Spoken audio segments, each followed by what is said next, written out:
Aspirant हम सब best resource के तलाश में होते हैं, तो बहुत सारे टॉपर्स के रिकमेंडेशंस को देखकर मैंने भी अपने लिए मंगवा लिया है फोरम आईएएस का red book. Have a look at these clips where toppers like Garima Lohia ma'am and Ananya Reddy ma'am and even so many more toppers are talking about using these books as their resources.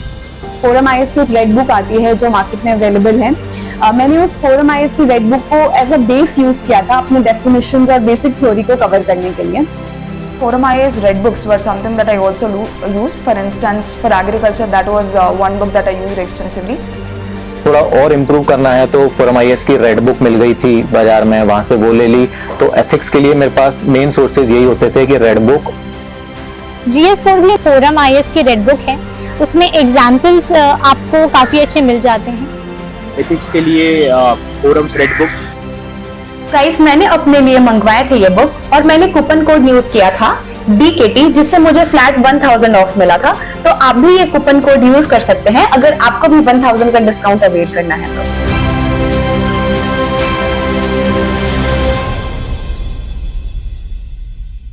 मेरा नाम पप्पू कुमार है और अभी जो 69th BPSC का final result आया है उसमें मुझे रैंक 20 मिली है और मुझे पोस्ट मिला है स्टेट टैक्स असिस्टेंट कमिश्नर का। मैंने 2018 में NIT उत्तराखंड से बीटेक किया है मैकेनिकल में। उसके बाद से मैं सिविल सर्विस की तैयारी में हूँ। पहले मैं UPSC की तैयारी के लिए यहाँ आया, उसमें 3 अटेम्प्ट दिए हैं जिसमें मुझे काफ़ी फेलियर मिला। तो उसके बाद 67th की बहाली आई BPSC की, तो उसमें अच्छी खासी वैकेंसी थी तो इधर शिफ्ट हो गए कि चलो इसमें भी कर लेते हैं, अगर इधर हो जाता है तो ठीक है। तो इसमें 67th और 68th में मेरा प्रीलिम्स नहीं हुआ और 69th में प्रीलिम्स हुआ, मेंस हुआ और फाइनल हो गया है। अब रही बात जर्नी की, तो होता है कि अब किसी भी एग्ज़ाम में 4-5 साल लगातार फेल होते रहते हैं, सक्सेस नहीं मिलती है, तो बहुत सारे लोग फेल आ जाते हैं। और मेरे साथ सबसे अच्छा बात ये हुआ कि यहाँ पे आने के बाद, जैसे उज्जवल तो रैंक 1 है इस बार, वो मेरे साथ ही कॉलेज से पढ़े हुए हैं। यहाँ पे आने के बाद एक सरवन जी मिले जो 68th में DSP हैं 33 रैंक के साथ। उसके बाद अंकित मिले जो AO है अभी बिहार में। उसके बाद रंजीत भाई मिले, राजू मिले। इन लोगों से एक काफ़ी पीयर ग्रुप बन गया और इसमें क्या हुआ कि जो भी आंसर राइटिंग था, जो भी अपना स्ट्रेटजी था, उसको सही करने में काफ़ी हेल्प मिली। पहले मुझे टाइम इसलिए लगा क्योंकि शुरू में आए तो क्या पढ़ना है, क्या छोड़ना है, ये सब समझ नहीं आ रहा था। इस चक्कर में 3-4 साल तो ऐसे ही बर्बाद हो गए। बीच में कोरोना आ गया तो 2 साल तो वो ले गया। तो ऐसा था कि कोरोना के जस्ट बाद इतना ख़राब सिचुएशन हो गया था कि ऐसा था कि मुझे कोचिंग ज्वाइन करना पड़ा, थोड़ा पढ़ाना पड़ा। वहाँ पे जाके टेस्ट सीरीज वगैरह में हेल्प करते थे तो थोड़ा पैसा मिल जाता था। और मेन है कि मैं नहीं चाहता था कि घर पे बहुत ज़्यादा फाइनेंशियल बर्डन हो, क्योंकि घर वाले कभी नहीं बोले कि तुमको पैसे नहीं भेजेंगे। वो हमेशा तैयार रहते थे, मेरे एक फ़ोन कॉल पे भेजते थे। लेकिन मेरी खुद एक दायित्व थी कि मैं उन पे ज़्यादा प्रेशर ना डालूं, इसलिए मैं कोशिश कर रहा था कि अपने स्तर से कुछ कर पाऊँ, अपने दोस्तों के स्तर से कुछ कर पाऊँ। तो ये होता है। और एक बात इंटरेस्टिंग बताना चाहता हूँ कि जैसे बीच में एक टाइम ऐसा आ गया था कि उस समय जैसे लॉकडाउन था तो हर जगह हर चीज़ें बंद हो गई थी। तो हमारे एक दोस्त जो थे हमारे साथ रह रहे थे, वो जॉब में थे। तो वो ऐसा था कि उस समय जो रूम रेंट था वो खुद ही अकेले पे कर रहे थे और हम लोग को बोल रहे थे कि आप लोग पढ़िए और बाकी जितना भी अभी फाइनेंशियल खर्चा है मैं उठा रहा हूँ क्योंकि मैं अभी जॉब में हूँ। तो इस वजह से काफ़ी हेल्प हुई और ये पीयर ग्रुप ही है कि जिसकी वजह से आज मुझे 20 रैंक मिली है और मेरे दोस्त उज्जवल को रैंक 1 मिली है। अब इसके बाद थोड़ा आ जाते हैं कि अगर BPSC का स्टडी प्लान क्या होना चाहिए।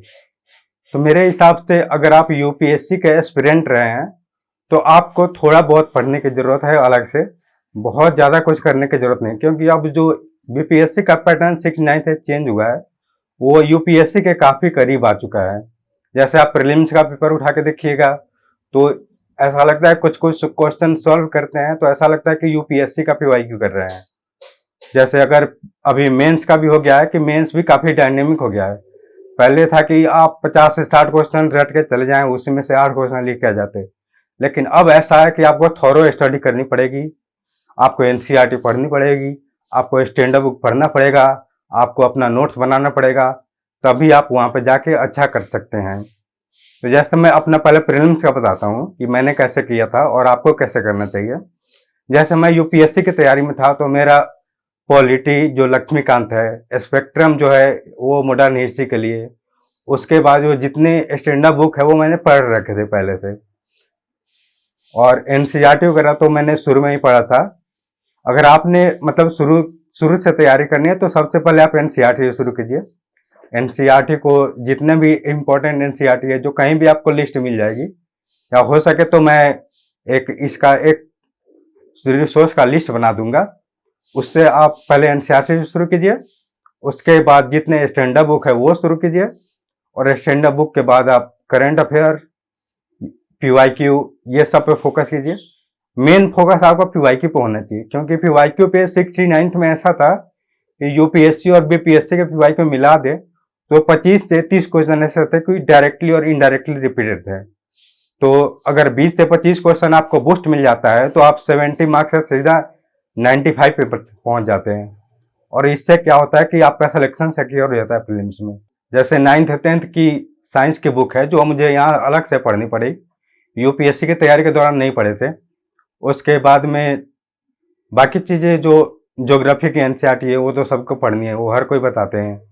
उसके बाद में और सारी एनसीईआरटी है, इकोनॉमिक की एनसीईआरटी है, पॉलिटी की एनसीईआरटी है, 6 to 12 काफ़ी सारी एनसीईआरटी है जो आपको पढ़नी है, क्योंकि यही बेस है आपका। अगर बेस आपका स्ट्रांग नहीं है ना तो इस फील्ड में आपको बहुत दिक्कत होगी, क्योंकि सबसे बड़ा जरूरी होता है कि आप रिसोर्सेज को चूज करें, क्या क्या रिसोर्स आपको पढ़ने हैं वो पहले डिसाइड करें और उस लिमिटेड रिसोर्स को पढ़ें। मैंने क्या किया, बहुत ज़्यादा पहले मटेरियल पढ़े, इधर उधर का किया, कोचिंग का टेस्ट सीरीज किया। इसके चक्कर में मुझे क्या हुआ कि काफ़ी सारे फेलियर्स मिले।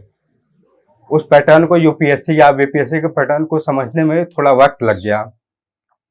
और जो सबसे आपको पैटर्न को समझाता है, चाहे प्रीलिम्स हो, मेंस हो या इंटरव्यू हो, तो आप जो एक्चुअल बच्चों का सिलेक्शन हुआ है उसका मॉक देखिए, या फिर यूपीएससी का जितना भी प्रीलिम्स में पीवाईक्यू है या मेंस का पीवाईक्यू है, इसके आधार पे आप अपना स्ट्रेटजी बनाइए। वहाँ से समझिए कि क्या पूछा जाता है, क्या नहीं पूछा जाता है।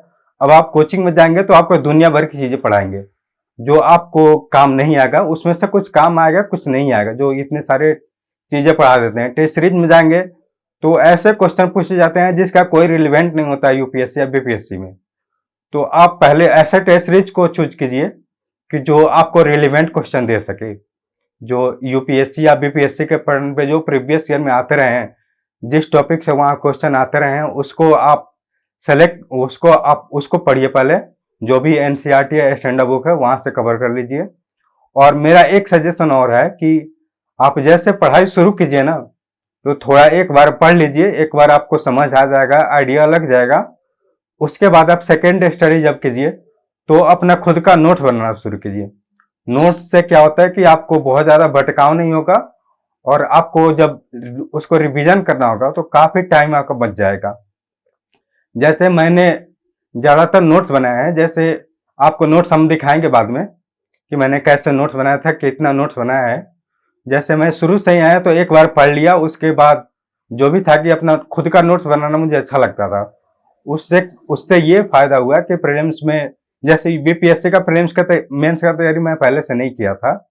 जब प्रीलिम्स मेरा हो गया 69th का, मतलब उसमें जब मैं पेपर दे के आ गया और कट ऑफ से पार हो रहा था, तो उसके बाद मैंने मेंस की तैयारी शुरू की। और 2 से 3 महीने मेंस के लिए मिलता है, आप सबको आप पता होगा। तो उस बीच में मैंने मेंस की तैयारी की। उस बीच में कुछ जो बीपीएससी में क्वेश्चन पूछे जाते हैं, जो टॉपिक पूछे जाते हैं, उससे रिलेटेड नोट्स बनाया जो मैं आपको दिखा दूंगा थोड़ी देर में। और उसको मैंने बार बार रिवीजन किया, और उससे का फायदा ये हुआ कि वहाँ पे गए, जैसे चंपारण सत्याग्रह का एक क्वेश्चन है, चंपारण सत्याग्रह नोट्स में जिस तरीके से बनाए थे, जो डायग्राम बनाए थे, जो फैक्ट वहाँ पे लिखे हुए थे, सेम चीज़ें हम वहाँ पे भी जाके और बहुत तेजी में वहाँ पे लिख पाए, क्योंकि एक नोट्स बना हुआ था प्रॉपर और उसको हम कई बार रिवीजन कर चुके थे। तो वो चीज़ें जो थे दिमाग में बैठ गया था, क्या डायग्राम बनाना है, क्या फैक्ट लिखना है, ये सब। और जैसे डायमेंशन तो क्या होगा वो तो क्वेश्चन पर डिपेंड करता है कि कौन सा क्वेश्चन पूछा गया है, लेकिन आप जो भी है कि एक जो भी टॉपिक पढ़ रहे हैं उसको थॉरो सारे डायमेंशन से कवर कर लीजिए, उससे जो भी क्वेश्चन आता है आप उस पर लिख पाए। प्रीलिम्स का तो मैंने बता दिया जो भी था। अभी थोड़ा मेंस की बात करते हैं। मेंस में 3 पेपर होता है। एक तो ऑप्शनल होता है, वो जो क्वालिफाइंग है, ऑब्जेक्टिव होता है। उसके बाद में हिंदी भी एक क्वालिफाइंग पेपर होता है। और मेन जो 3 पेपर का नंबर 8 होता है वो है GS1, GS2 और एसए का पेपर। तो एसए का पेपर क्या था कि मेरा क्या था कि मैंने यूपीएससी की तैयारी की थी, तो मुझे काफ़ी वहाँ से यूपीएससी का एसए लिखने में कोई दिक्कत नहीं हुई। थोड़ा बहुत यहाँ प्रैक्टिस करना पड़ा, क्योंकि यूपीएससी में आपको 2 एसए लिखना पड़ता है और यहाँ पे आपको 3 एसए लिखना पड़ता है, तो थोड़ा एडजस्टमेंट करना पड़ता है। बाकी कंटेंट का बात है तो वो यूपीएससी के लिए पढ़े हुए थे, तो वहाँ से आइडिया था कि किस में क्या डायमेंशन कवर करना है, कैसे लिखना है, कैसे इंट्रो देना है, कैसे पूरा बॉडी पार्ट लेना है, कैसे उसको अलग अलग डायमेंशन में तोड़ना है, कैसे कंक्लूजन लिखना है। तो ये सब के लिए यूपीएससी के लिए किया था, तो पहले से पता था। अगर आपने नहीं किया है पहले से, तो थोड़ा इस पे एसए पे वर्क कीजिए, क्योंकि एसए जो है इस बार 6th-9th में आप देख रहे होंगे कि हिंदी मीडियम बहुत अच्छा किया है। इसका जो मेन रीजन मुझे लग रहा है कि एसए में मार्क्स मिला है हिंदी मीडियम को। मुझे लग रहा है जो उज्जवल कुमार 1 है, रैंक 1, उनको भी एसए में बहुत अच्छा मार्क्स मिला होगा तभी, क्योंकि एसए में उनका बहुत ही अच्छा था एसए। और बाकी जो लोग भी थे, सबका एसए बता रहे थे कि अच्छा था, तभी वो अच्छे रैंक के साथ सिलेक्टेड हुए। मेरा भी था कि एसए ठीक ठाक गया था, मेरा GS1 GS2 भी अच्छा गया था और इंटरव्यू भी अच्छा गया था, तो इस वजह से मेरी रैंक 20 आई है। और इसके वजह से और थोड़ा एसए में यह है कि आप अगर नहीं किए हैं पहले से, अगर डायरेक्टली आ रहा है, तो थोड़ा अगर पीयर ग्रुप है तो वहाँ से हेल्प लीजिए, या फिर ऐसा कोई जैसे निबंध दृष्टि, एक दृष्टि की बुक है, उसको आप फॉलो कर सकते हैं। मैंने उसको फॉलो किया था, उससे आपको पता उसमें जैसे शुरू में 25-26 लाइन विकास दिव्यकृति सर खुद लिखे हुए हैं, उसमें बताए हुए हैं कि आपको इससे कैसे पढ़ना है, कैसे उसको लिखना है, कैसे इंट्रोडक्शन लिखना है, कैसे बॉडी पार्ट लिखना है, कैसे उसमें जो है कोटेशन ऐड करना है, कैसे उसका कंक्लूजन लिखना है। ये सब चीज़ें आप वहाँ से पढ़ लीजिए। और वहाँ पे जो है यूपीएससी में जितने लगभग क्वेश्चन आ रखे हैं, वहाँ पे कुछ ना कुछ कंटेंट आपको मिल जाएगा। तो मैं ये नहीं कह रहा हूँ कि उसको तैयारी कीजिए, एक बार पढ़ के आपको आइडिया लगाइए कि कौन से इसमें क्या लिखा जाता है। तो ये रह गया ऐसे के बाद GS1 GS2 आप लोग जानते होंगे। अब थोड़ा डायनेमिक है, काफ़ी एनसीईआरटी से सवाल आ रहे हैं मेंस में डायरेक्ट, तो एनसीईआरटी को तो आप छोड़ ही नहीं सकते हैं। और स्टैंडर्ड बुक है, जैसे स्टैंडर्ड बुक है, लक्ष्मीकांत है, स्पेक्ट्रम है, ये सभी पढ़ लीजिए। और जो मैंने सबसे इम्पोर्टेंट बताया वो है नोट्स मेकिंग। जो भी टॉपिक बीपीएससी में पूछे जाते हैं या अभी तक यूपी उसके पीवाईक्यू में पूछे गए हैं, जितने भी टॉपिक पूछे गए हैं मुश्किल से 100 टॉपिक से अंदर ही होंगे।